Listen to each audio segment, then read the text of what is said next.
Test. 1, 2, 3. Okay.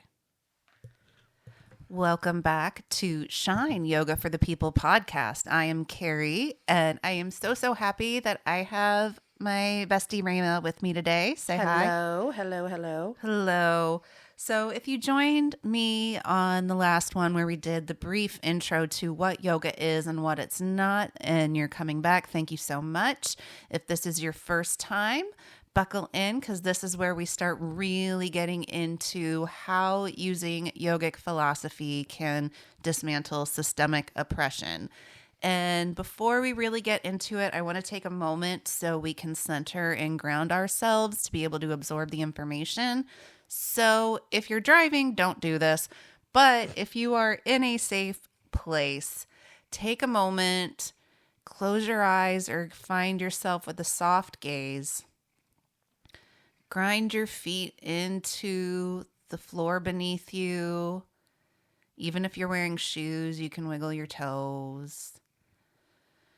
Let your shoulders fall away from your ears. Unclench your jaw. Let your tongue release from the roof of your mouth.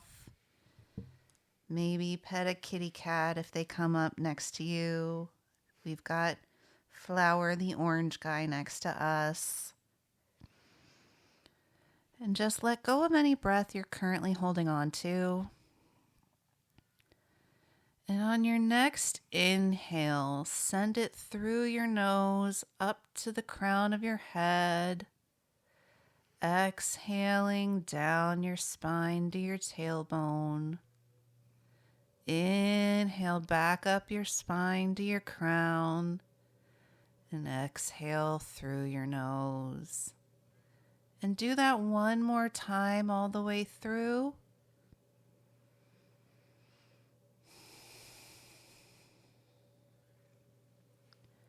Inhale and exhale. And when you're done, blink your eyes open if it feels right. So welcome to this space. Today we are talking about the first Yama in the Yamas and the Niyamas in yoga, and it is Ahimsa, Ahimsa, and it literally means non-violence or non-harm. Excuse me. So, Miss Ramah, when you think of non-violence and non-harm, what kinds of things come to your mind? That's such a broad question though. Right. So, something as simple as taking a spider outside instead of smashing it to me can make that small difference. But truly it's practicing patience and understanding that people are kind of going through their own thing, and practicing empathy and understanding that nothing that's in front of you will be better by getting angry or, overreacting or even underreacting, because that can also lead to harm. Right. So, for me, that's what it would be. Right. Thank you. So, when we think of not harming ourselves and the concept of ahimsa, it really means to not hurt yourself and others. So, like you said, taking a step back, looking at the bigger picture, Right. taking a breath. And I really want to know how it benefits me or you or anyone to cause harm to ourselves or to other people. And like you said, it's about having empathy. I was telling you the story of the monkey and the fish. Right. Where from the monkey's perspective, being in the water, he wouldn't be able to live in the water. And he was using that as his lens and his worldview for every other living being. So when he saw the fish in the water, he thought the fish was drowning. So he grabbed the fish out of the water and brought it up to a tree. Right. But that is a place where the fish has no chance of survival. Right. While the monkey was thinking he was helping the fish, he was actually causing the fish harm. Right. Because he was only looking at it through his monkey lens. Exactly. And it's so important that we realize this is an everyday life type of situation. This should not be an exceptional situation, playbook. You know Right. what I mean? So an example that I can use is I live with all neurodivergent people. And one thing I've had to learn is that if somebody does something a way that makes sense to them, I have to deal with it because it's still getting done. Right. It's just not in the way that I would do it. And I think that's important to think about when we are looking at people and dealing with all different walks of people, is stopping and just asking ourselves, like, is it still getting done? Is it still getting done how it should be? You know what I'm saying? Mm-hmm. Versus the way that we would do it. Right. So that's what I'm saying, is like that patience that, stopping, touching some grass, whatever you got to do, and understanding that everybody is going to do things their own way. Everybody. Like orange cats. Like orange cats, who are literally balls of chaos. Yes. But he's getting what he needs to get done. Right. And is it harming us? It's not harming us. No. And if we tried to stop him, would it harm him? Yes. Yes. Exactly. He is having his best life. So, right. So taking the step back and realizing that everyone comes from a different place. Right. Was it you don't know what someone else is going through. You don't know their struggle. Right. And to judge them based on your own history is to cause them harm. Right. But it also causes you harm because you are limiting yourself in what you see. Right. And what you experience, and not opening yourself up to loving another person. Right. Getting to know something different that could benefit you. Right. Something outside of your understanding. Right. It's hard. It is hard to step outside of yourself like that. And that's, the challenge is the critical thinking aspect. And I feel like a lot of people lack that because they were never taught that. Right. It's not necessarily that they're ignoring it. It's that they weren't taught how to do it. Right. So, and even on this is the way we do things, and this is the right way because we were told this is the right way. And right. Exactly. Right. So, that's, I don't know. It's crazy stuff. Right. Yeah. Well, and it so in the yoga community and the quote unquote enlightened, mindful, Eastern community, or people that look to Eastern philosophy to guide them, when a lot of them think of non-harm and this concept of ahimsa, to them that says, oh, I have to be a vegan. Right. Because I can't eat animals because that's harming them. Right. And there is this other podcast. It's only 6 episodes long, and everyone should look it up. It's called Yoga is Dead. It is one of the best podcasts, and every episode is what killed yoga. And they have an episode called Veganism Killed Yoga. And because the first part of ahimsa is to not do yourself harm. Right. How can you be the light, the shine, the non-harm to other people if you are causing yourself harm?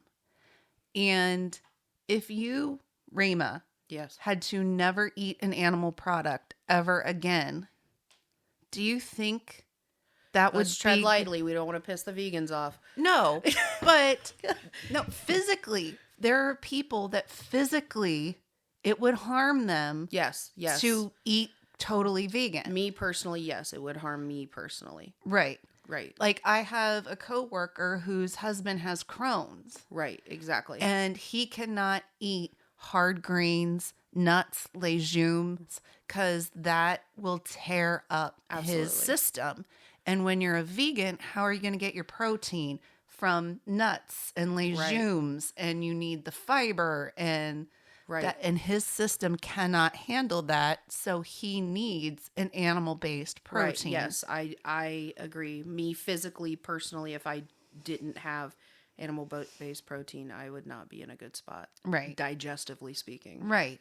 So you can still honor the animal. You can thank the animal for what it's doing. You can, and you know, there might be vegans listening to this that don't agree with me, and that's fine. That is absolutely wonderful for you. I understand why people are vegans.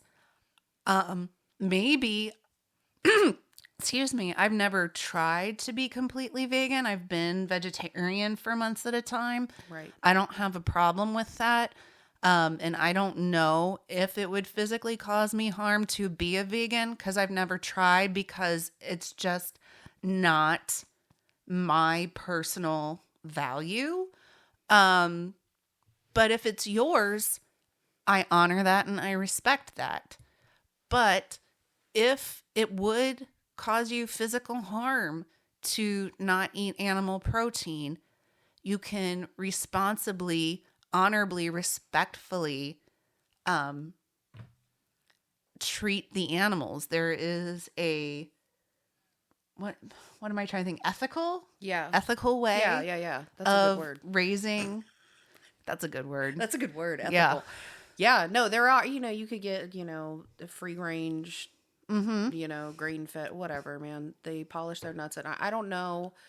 They polish their nuts. But it's very special hamburger. And yes. You can get, and you can go to a meat market where that these animals are being raised and then slaughtered ethically, for sure. Mm-hmm. If that, I can't afford to do that, but, I do know that if you have that financial availability, I would go that way. Absolutely. That brings up a really good point, that I can't afford to do that. And I'm not trying to single you out. I'm just saying, poor. It's fine. Lately there's been this big talk of boycotts, and for places that are rescinding their DEI initiatives. Right. And it's like, oh, we need to boycott Target. We need to boycott Starbucks. We need to boycott all these places. And thinking in that term, stepping outside yourself, if you are in a particular socioeconomic status in an area that is considered a food desert, right, and you don't have options besides Walmart and Target, right, and Aldi or the corner store. Right. Like when I used to work in community mental health, I had a client that was on SNAP, and she was always going to like the Circle K on the corner. And I'm like, it's so expensive there. Why don't you go to the grocery store? But she too far away. She didn't have a car. And she lived in a place that wasn't on a bus line. Right. And it happens so often. Right. It happens so often. And boycotts do feel very privileged, I think, because, to me personally, as somebody who would be considered underprivileged, I don't know what the fuck that means, but sorry for the cussing. That's okay. You know what I'm saying? Like, I feel like they are a very privileged thing because I don't have the option to just boycott. I can't just go to Whole Foods or, you know what I'm saying? I mean, I spend $600. Whole Foods is owned by Amazon now. Oh, okay. Well, I just can't go to Trader Joe's. Is that one still safe? I have no idea. I don't know. Anyway, I can't go there and, fiscally be able to feed my family of 6. So if we're boycotting Walmart, well, then you're boycotting Walmart. Right. I'm going there to get, what I can for what I have. And so Boycott's great. That's wonderful. I am very happy for you if you can do that, for Right. sure. But unfortunately, I do feel like lower socioeconomic status limits my ability to put forth a political movement. And I think that's a large part of, Right. systemic oppression that we're going to be touching on. So. Right. Exactly. And that's the point. So when we think of ahimsa and non-harm on a bigger scale, we have to look at each individual person and how what our idea of non-harm Right. is different based on the person that we are approaching. Right. You can look at non-harm on a global scale of how to not harm the largest amount of people, but you also have to look at it on an individual scale of me, Kari. I don't remember the last time I went to Walmart, Right. but it's really hard for me to not go to Target. Right. Especially because I have picky cats that will only eat the turkey from Target. Like I went to Kroger and got them the private selection turkey and they turned their noses up at it. They want the good and gather turkey from Target. My Lord. Right. Very privileged. My cats wish. They get what I give them. Right.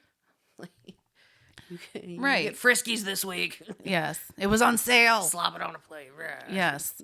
So, and that's the point of looking at things outside of our own experience and putting yourself in someone else's shoes to understand that we can't be making these blanket policies Right. and value judgments based on our own personal experience, which is why I could probably never be a politician. Listen, yeah. Well, there are many reasons I cannot be a politician. Criminal record 1, but that's besides the point. Well, look at who our president is. But. Oh, facts. Oh, that's right.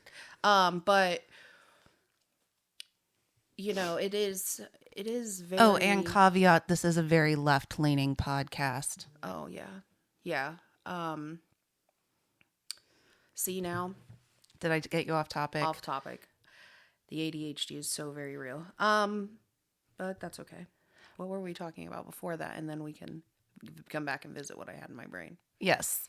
So we were talking about looking at things from a global scale and then the individual. And I can't, politician. I couldn't be a politician. I could not be a politician. But I am also very opinionated. And I'd be one of those politicians. They'd be like, oh, cancel immediately. Immediately cancel. I couldn't. But we can't also live in fear and that's of not speaking. Right. But when I speak, people say it's inappropriate. And because I say what I see and I believe what I believe. They said Jasmine Crockett was inappropriate. I fucking love Jasmine Crockett. She and we could hang out for sure. Absolutely. For sure. Yes. Yeah. And she's from Texas, so... She is. Yeah. She's crazy. I love her. Yes. She's my favorite. Yes. I love her.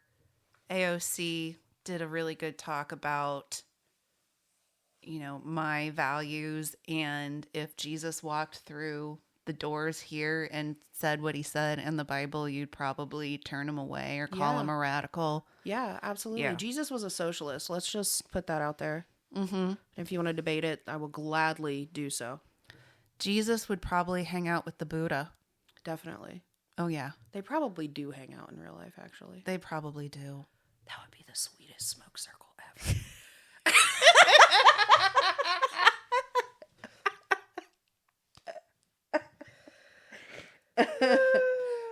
So funny. So, I don't know where I'm going with this, but I am going to turn to where it talks about ahimsa and non-harm and non-violence in the Yoga Sutras. Excuse me. It is in book 2, Sadhanapada. Yeah, I think that's what it says. Sadhanapada. Sure. And it's Sutra 235.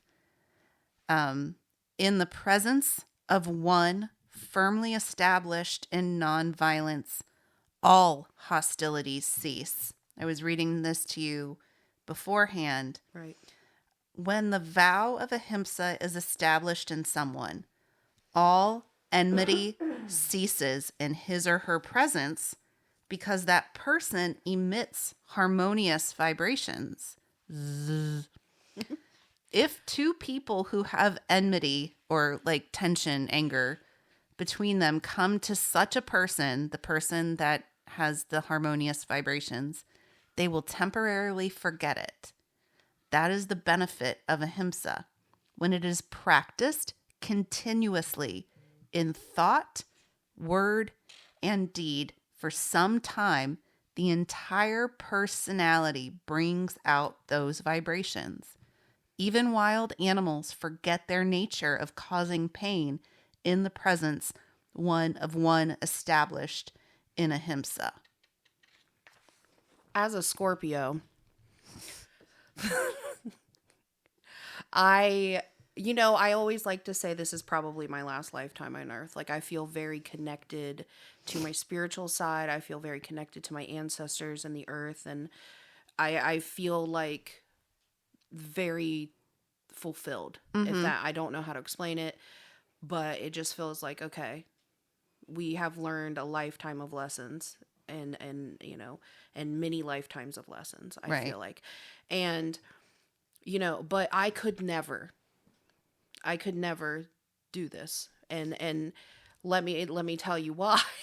Because I am so, like I said, I'm opinionated. So for me to sit in the presence of somebody that I disagree with so wholeheartedly would be next to impossible to feel at peace with. Mm-hmm. And that's, it's more than political differences at this point. It's more than, economy or, whatever, tax laws. It's so much deeper than that now.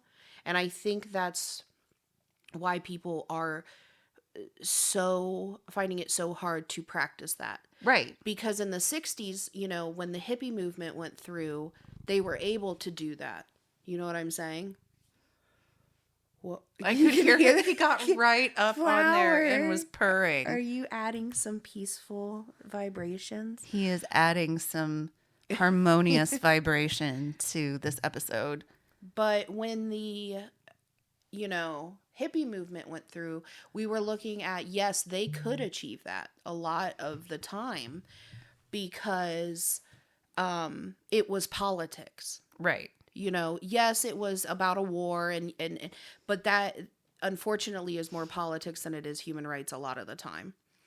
And that's just the unfortunate part of war. Let's be honest. It's never about human rights. It's never about human rights. Right. And so, when we saw that, they were able to achieve that more. And I feel like now we're looking at literal life or death situations, literal, children being pulled from their homes and people being murdered in front of their families. And, we are looking at so much harm that when we think about non-harm, it seems impossible. Right. If that makes sense. Right. It's at this point in our existence as humans, it's like, okay, we are not going to move past this. This seems like an impassable wall of trauma, thousands and thousands and thousands of years of trauma and oppression and addiction and abuse and and we're looking at all this and it's just created this existence. I can't even say a country anymore because it doesn't even feel like we're unified at all in the very least. Right. So it's frustrating and it's scary. Right.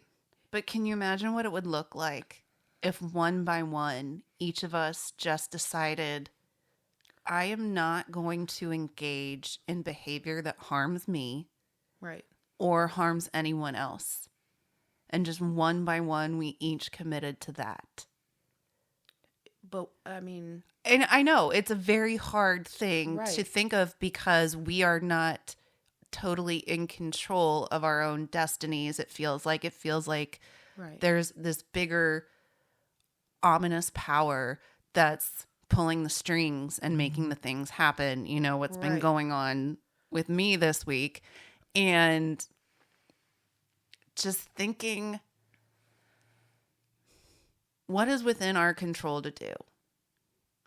Can we change the laws? Like, we, as an individual person, I don't have that control. Right. I don't have that power. What is within my ability to do as Kari? I can talk. I can do this podcast. I can meditate. I can focus on my family. I can listen to people that come to me. Right. I can do my, I don't want to say do my research, but because actual research would be me in a lab conducting an experiment and reporting on the findings. But I can do my reading of research. I Right. can read my history. I can converse and like really you cannot fully put yourself in someone else's shoes, but you can ask yourself, what do I think I would do if I were this person in these given circumstances? Right. And not if I were Kari, who grew up in Cincinnati and had a very middle class upbringing with certain privileges that come with that. I'm not Ramah. I'm Right. not, my coworkers or the people that I provide services to. Right. So I need to be able to at least metaphorically see things through their position Right. and make sure that I am behaving in a way that is not causing them harm or me. Right.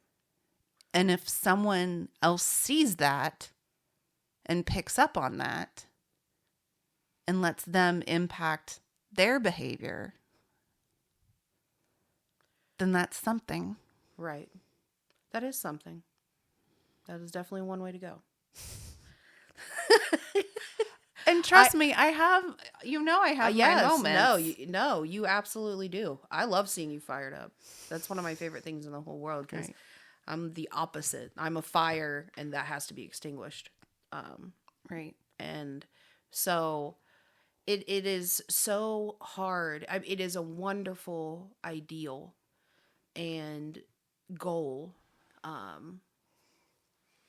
but it's just, for me personally, I'm so angry that it feels like I will never forgive those who have done this to our country. But at the same time, you're right, it does feel like this is out of our control. No matter how we would have voted, it does feel like a puppet string situation. Right. And that's because it's like, how we keep asking ourselves, like, how is this real? How is this real life right now? How in the hell did we get ourselves in the middle of idiocracy? What is this? And it's not even funny anymore. It's not. It's scary. It's like, okay, jig is up. Let's go, guys. Put it away. Put your little toy set away that you're playing with that's fucking with our shit, because I can't do it anymore, And it just feels like it will not stop. Right. Is what it feels like. So all I can do is run it by, my eyes keep watering, a case-by-case situation. Right. Are you a dick? Yes or no? Check a box. If you say no, I will not match that. I know I don't have to put forth dickhead energy. Mm-hmm. You know what I'm saying? Right. So for me, it's like, okay, And see- hate, double hate, And see, for me, I'd be like, are you a dick? Why are you a dick? What happened in your life that is causing you to be a dick? Them's the two kinds of tism, baby. If I were just kind to you and listened to you without judging you, would you be less of a dick? See, I don't have patience for those people anymore. I just don't. I don't. If you are a dick in any shape or form, cut it. Right. Because there's no reason for it in the year And of our see- Lord's 2025. On Beyonce's internet. Oh my Lord. And Taylor Swift's kingdom. Mm-hmm. It's Bro, what if Taylor Swift did have a kingdom? She has Chief's Kingdom. Yeah. One of her own, though. We don't want. No. Anyway. Queendom. Queendom, for sure. Mm-hmm. Yeah. What the hell? Why, when it's being ruled by only a queen, is it not a queendom? That's a good question. Oh, dismantling the patriarchy one podcast at a time. One gummy at a time. Yes. Yeah. I had gum. You had gummies. I did. It's all good. It's all good. It is also legal in Ohio recreationally, and I'm not operating a motor vehicle. Thank you. Yes. And you have a card. And I have a card. Yes. Yes. Correct. But so I was reading this book and I read it multiple times called Embodied Self-Awakening by Nidita Gessel. Fabulous book. And it talks about like somatics and somatic therapy and becoming totally embodied in what is called bodhicitta. And it's acting like the Buddha, going through life Buddha-like. Right. And it is a practice. It requires a commitment to compassion for self and others. And it requires acceptance of self and others. Mm-hmm. And I like the idea, but this is really hard. And I think I've talked to you about this before, because the Bodhisattva vow is, for as long as space endures, as long as there are beings, I will remain to eliminate the suffering of beings. We commit to working toward the liberation of all. Right. And that really ties back to this ahimsa. But it means treating every sentient being equally with equity and compassion. Right. And like I said, there are two people I have absolutely no compassion for. And do I have to? One is... As a Scorpio. See, one is Spittler. Right. And yeah. And the other is the current Cheeto in charge. Cheeto in charge. CIC. Cheeto in charge of our days and our night. Okay, anyway. That was lovely. Was it? Yeah. Okay. That's wonderful. That's... Okay, so Do I have here's to? the thing, is that feels a little more presentable to me than I have to hold a neutral space. Because although I don't accept their decisions, I can accept a person, and I was talking to my husband about this last night. I was like, I feel like there are two kinds of people in that group. And one is the purely uneducated who are making this decision based on what others are telling them. Like in their friend circles and stuff like that, not actually like popping on a, neutral news source or whatever. Because again, the inability of the critical thinking is there. Right. Was not a teachable skill for their family. You good? Mm-hmm. Okay. It wasn't a teachable skill for their family.